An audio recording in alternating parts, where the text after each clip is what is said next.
Okay guys, I'm going to go look at a scruff. Now this is referring to 30-day challenges and one thing another. And again, it's one of those questions that's kind of subjective and it depends on how you want to look at it. So let me quickly show you it. It's for Sergio. Salute to you. I've been following your progress quite well. It's really interesting to see what you're doing when you're putting things into the Discord, whether you're doing the challenges or just breaking down a chart. That's exactly what we want to see. So hope you're fine. Yeah, doing really well, apart from Wild Wonder here is kicking me in the shin wanting a holiday. And no, you said we were looking for one, so I thought we were going and now we don't know. Well, you can go bobblehead. Didn't say you can't. See what I mean? This is a fucking hassle I get up to. Anyway, doing a 30-day challenge.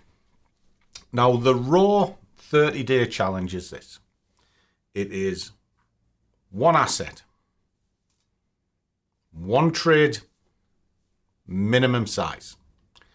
The idea is to stop you over trading and zone in on a perfect situation where you will wait to see what would happen.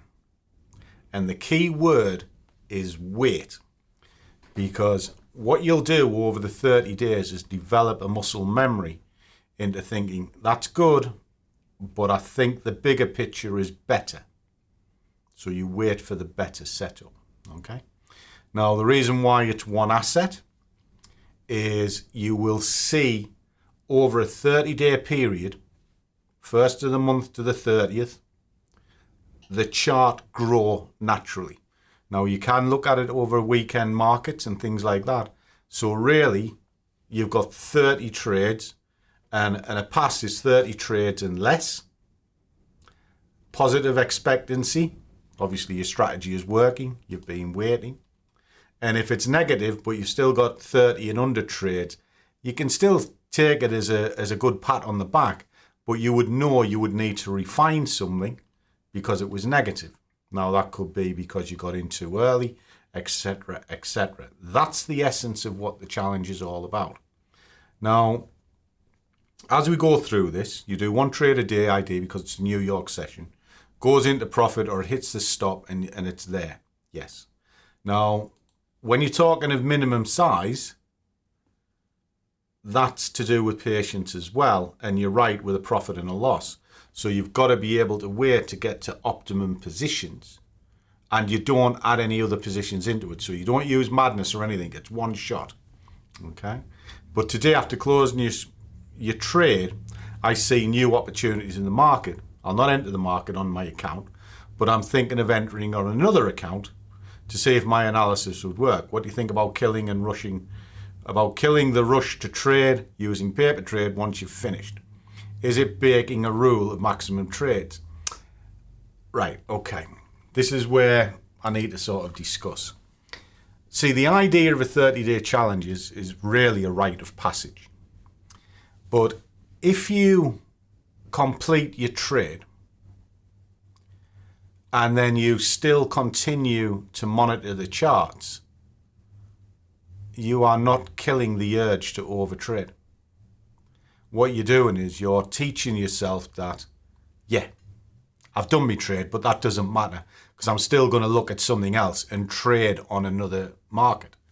Now, this is why when we talk about this and nobody's ever done it, they'll send me snapshots of a statement, but I've never once seen a full statement from the first of the month to the 30, just a screenshot of what's on your broker.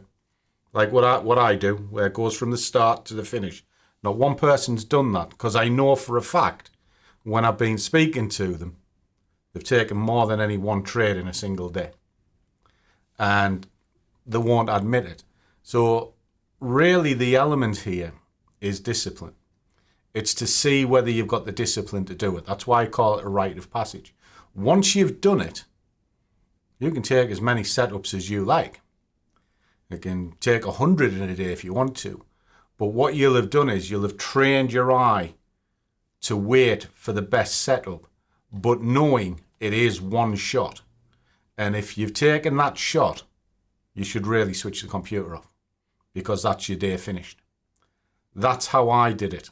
I have in the past done what you say, traded an account and then paper traded somewhere else just to see what was happening. But I taught myself bad habits. So what I have a tendency to do now is I'll have multiple accounts and I'll trade one asset per account, but it's with a one-shot process. And that way it keeps me relatively safe. But I've been through the process many times. So I've earned the right to trade a wage account and a prop account at the same time. I've also earned the right to take a trade on the morning and a trade on the afternoon, because I'll be able to break it down objectively and not just go at the market because I think it's a good setup. No. If you're trading once a day and you've used your setup, that's it. You've used your setup. But how you conduct yourself and go to the markets is entirely up to yourself. When I sort of talk about the 30-day challenges and all of this sort of thing, it kind of separates the good from the bad. And what you'll find is the ones who can't complete it don't really succeed. But the ones who do complete it, they go on to far better things, because 30 days is a learning cycle in the reality of trading is that much. It is a very small fraction of the trading process. But if you're just in it to get the money, in it to take as many trades, look for the best setups, you're all excited and all of this, which is good and it's understandable, what you'll find is you'll oversize, you'll definitely overtrade, and you'll get caught in trades that you should never be in because of the urge to press the button. I hope that makes sense. It's not a down or anything like that. It's just a way for you to understand that you can look at a chart. Now, what I would do, I wouldn't necessarily take the trade if I'm looking to sort of get my skill set up, because you should really do your skill set, then take a challenge and then see if that skill set's paid off.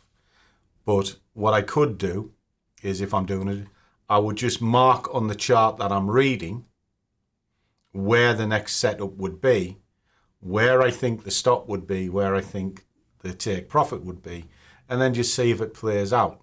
And then when you look at it the next day, you'll be looking at the same screen with the same marks on, and you go, do you know something? That second trade that I should have took was better than the first one. So why did I take the first trade first when really the second one was better? Well, that's when you start looking at the bigger picture, and you would start to see that maybe you got in when it wasn't quite fully stretched, wasn't quite bouncing off a level, whatever. That's kind of a way to do it, and then write notes on the screen so you can recognize that was the better setup than the first one, but I took my golden shot on the first one. Hope that helps. Catch you soon.